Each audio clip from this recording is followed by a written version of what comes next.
I'm one of five. Mm-hmm. And of course, doing outside work, I'm a farmer at heart. I figured out my age when I started to milk cows was 13.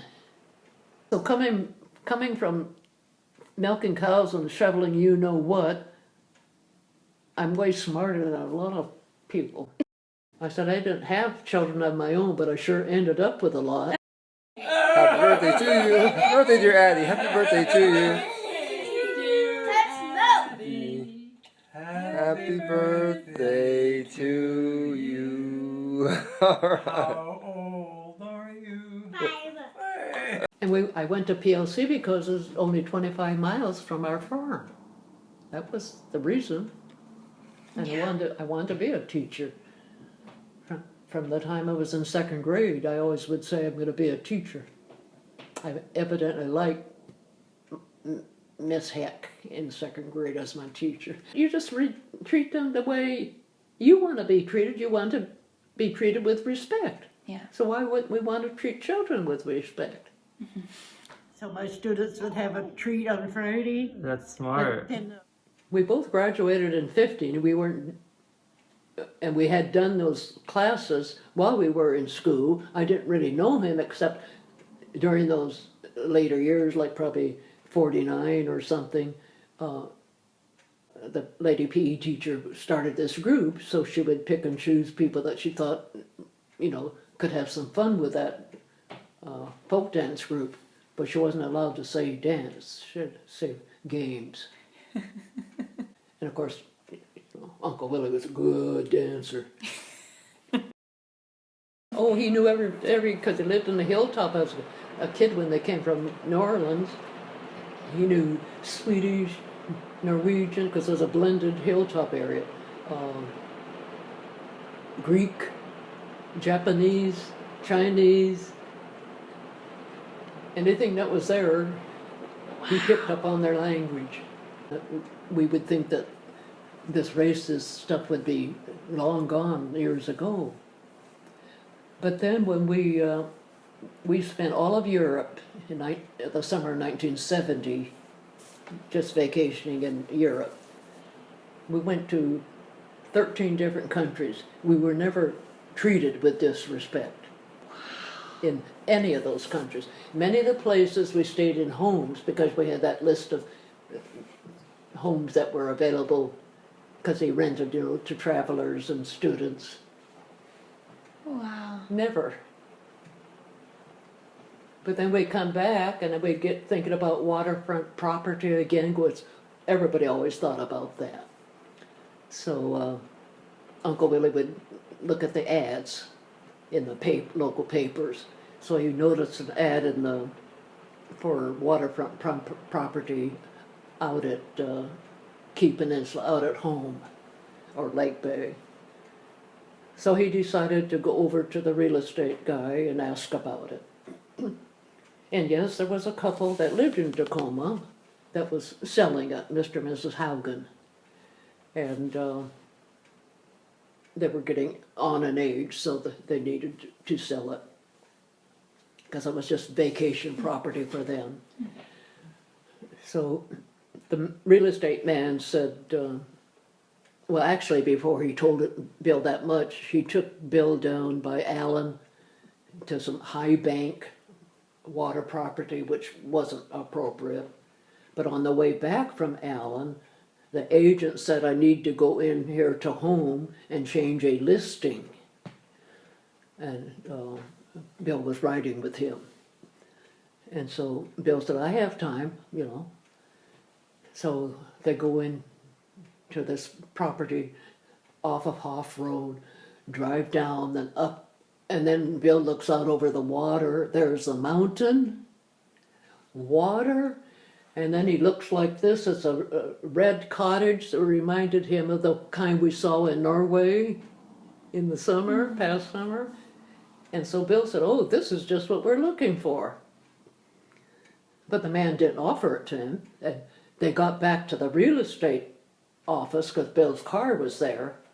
And so I guess Bill probably pressured him a little bit, about the price or whatever. And so Bill let the guy know that, oh, I think my wife would just really like this. So because we have had trouble even buying this house, and people didn't want us here, Bill put $500 down earnest money right then and there. So, Bill was at TCC at the time, so a couple of days went by, and the agent called Bill at TCC, Mr. and Mrs., this part comes in now, Mr. and Mrs. Howgood would like $1,000 more down. So Bill said, well, I'll be over as soon as I get out of my last class. So Bill would tootle over, it was near Purdy. And they left $1,000 more. 2 or 3 days go, another call from the agent, Mr. and Mrs. Howgood would like another $1,000 down, or $2,000. That happened at least 3 times, and Bill would go over and put down more money. And so I think it was about the 4th call, the agent called Bill at TCC, Mr. and Mrs. Howgood would like more down.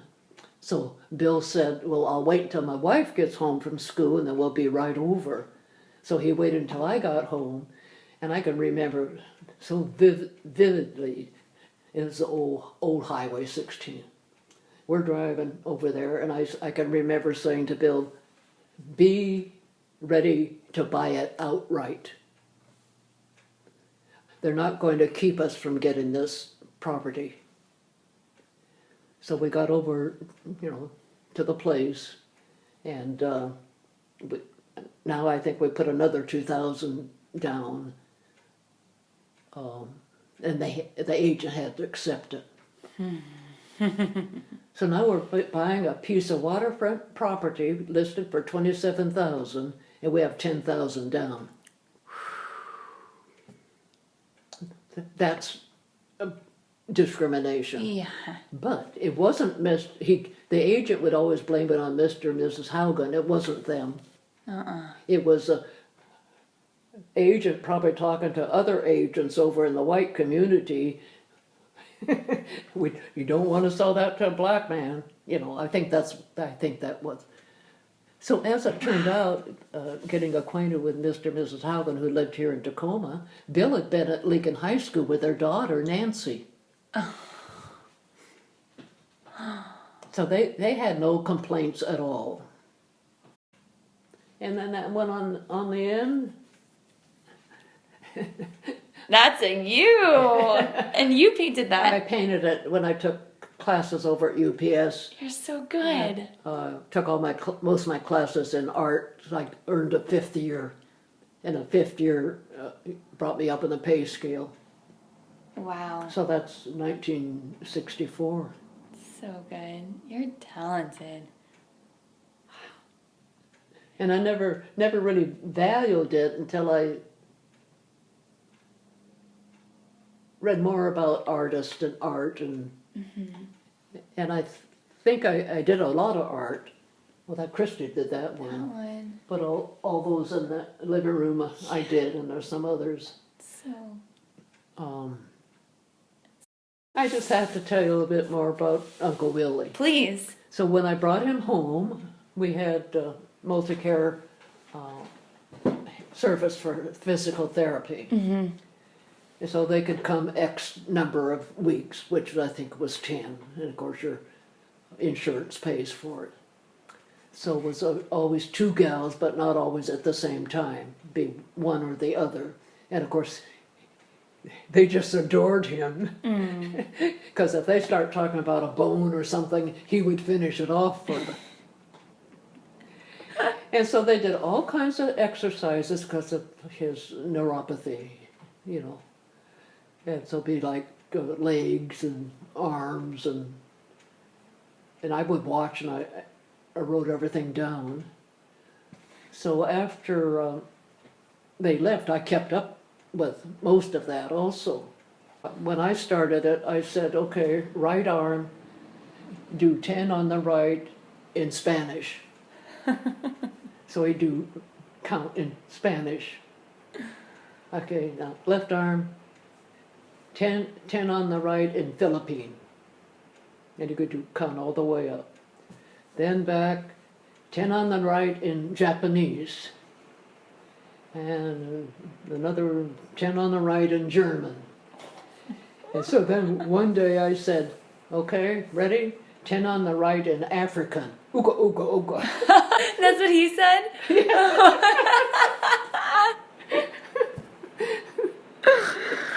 Oh my god. And then you know that riddle that way back before your day, eeny, meeny, miny, mo, catch a blank by the toe. Yeah. So often I would, because his feet were sensitive to him, you know. So it often, he'd be in bed, half setting up with pillows. And so I'd put the covers up, and then I massage his feet, get the blood flowing. And then I would go like this on one foot. Eeny, touch each toe. Eeny, meeny, miny, no. Catch a blank by the toe. And so I didn't say that word though. But when the first time I did it, eeny, meeny, miny, mo, I got to catch, and he said Norwegian. By the toe. That's why I didn't have to exercise his toes really, but that's why I did it to get a chuckle out of him, because I wasn't going to say the word, you know, but Yeah. he caught on really fast. Couldn't have said Norwegian. It's so quick. That sense of humor was why he lasted so long. That's you. So I'm actually recording your voice right now, Oh, for heaven's sake. like a little movie. Oh, And my then goodness. Yeah, so my rheumatologist used to say to me, a certain joint or something, is it painful? I said, yes. But I said, I just look around, if there's no children around, I just say a few cuss words and stamp the floor. That's what I told Dr. Crick. I'm thinking, poor Dr. Crick had to put up with me. It was during a windstorm, and the maple tree lost a big branch in the back of the property. We took it's not there now, the tree's gone. Uncle Billy that already had passed. So there was a big branch over the end of the carport out and back. So I'm thinking, well, I'll just get my little saw, and it's only about that round, and so I'll just saw it so it'll fall down. I'm sawing it, and I'm hearing crack, crack, and the big branch was coming down. I was standing, and if I put this arm up really high to protect my head, Yeah. I still fell down on the ground, and my glasses flew off, but it really hurt this shoulder really bad. So the next trip to Dr. Crick's, I was going very regularly. He always used to say, you know, check how I'm doing, do this, you know, like both arms. See, flexibility. So after I had really messed this one up, my next visit, and he said, I said, well, I can't do it with this shoulder. I said, I kind of messed it up. I was doing some logging, and I messed up my shoulder. He's just like, what? So I explained cutting a branch, Yeah. but Just full of surprises for him. so anyway, you know how doctors write everything down? Yeah. In the notes he was writing, she was logging. Left shoulder cut. And then even when I got Dr. Wilson, my primary doctor, to accept all Dr. Crick's records, and they put everything on that computer, and the doctor comes in and he asks questions, and he reads what's on your medical history on his screen, you know. And he read she was logging.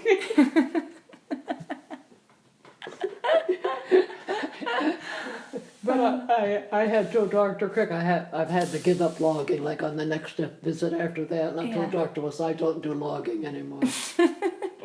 Retired from logging. Oh my gosh. Wow. I think they always got a kick out. Otherwise, I could sit there like an old lady. I'm in such pain. You know, you could, be that way, and I can understand it. My philosophy is almost everything in your life, except extremely serious stuff. If you put a little humor into whatever, it lightens up how much you should be worrying about.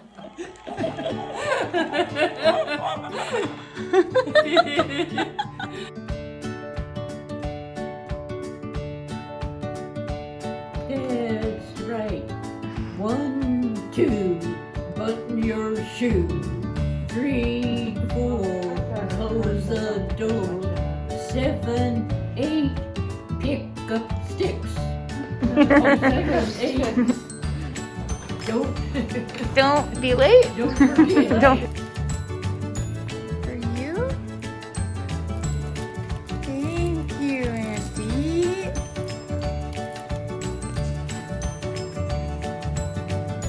Reasons. I like that. I know you do. Oh, yeah. See if I can open it for you. Yeah. Say bye to the baby. Yeah. Well, you get to come back. Yeah. You'll be back to see me over and over again.